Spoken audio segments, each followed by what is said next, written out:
What if I told you that one of Judah's greatest kings, who once trusted God with unwavering faith, ended up stumbling in the darkest moments of his life? Sounds surprising, right? Asa's story is anything but straightforward. It challenges the common belief that past success guarantees future faithfulness. In fact, his last years reveal a startling truth: even the strongest can falter when they stop trusting the one who got them through the toughest battles. Stick around, because we're about to dive deep into 2 Chronicles 16, uncovering lessons that might just flip the way you see faith, trust, and real power, lessons you won't want to miss. Then, let's read the chapter together.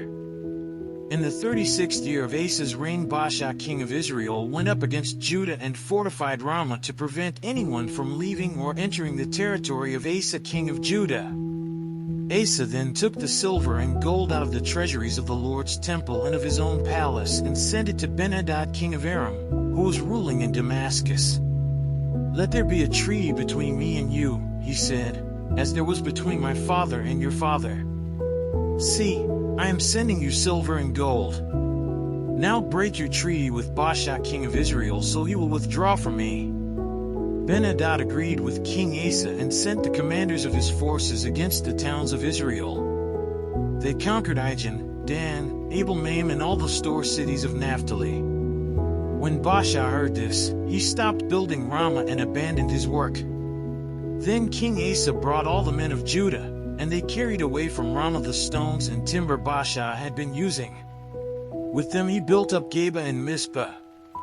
At that time Hanani the seer came to Asa king of Judah and said to him, "Because you relied on the king of Aram and not on the Lord your God, the army of the king of Aram has escaped from your hand. Were not the Cushites and Libyans a mighty army with great numbers of chariots and horsemen? Yet when you relied on the Lord, he delivered them into your hand. For the eyes of the Lord range throughout the earth to strengthen those whose hearts are fully committed to him.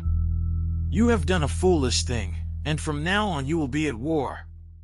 Asa was angry with the seer because of this. He was so enraged that he put him in prison. At the same time, Asa brutally oppressed some of the people. The events of Asa's reign, from beginning to end, are written in the book of the kings of Judah and Israel. In the 39th year of his reign, Asa was afflicted with a disease in his feet. Though his disease was severe, even in his illness he did not seek help from the Lord, but only from the physicians. Then in the 41st year of his reign, Asa died and rested with his ancestors. They buried him in the tomb that he had cut out for himself in the city of David.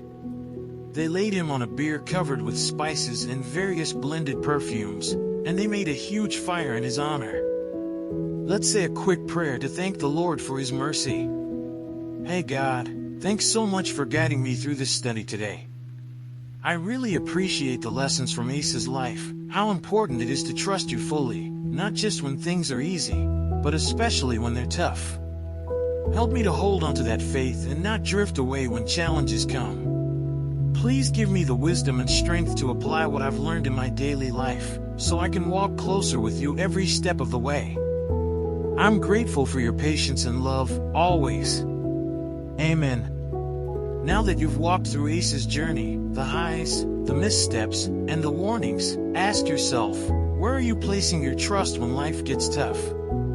Are you relying on quick fixes, expert advice alone, or are you turning to the timeless wisdom in the Bible chapters that teach us about faith and dependence on God? Remember, it's not about being perfect, it's about choosing to lean on divine guidance every step of the way.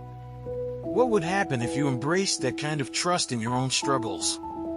Could this be the turning point that changes everything for you? If this struck a chord, don't forget to subscribe and hit the notification bell.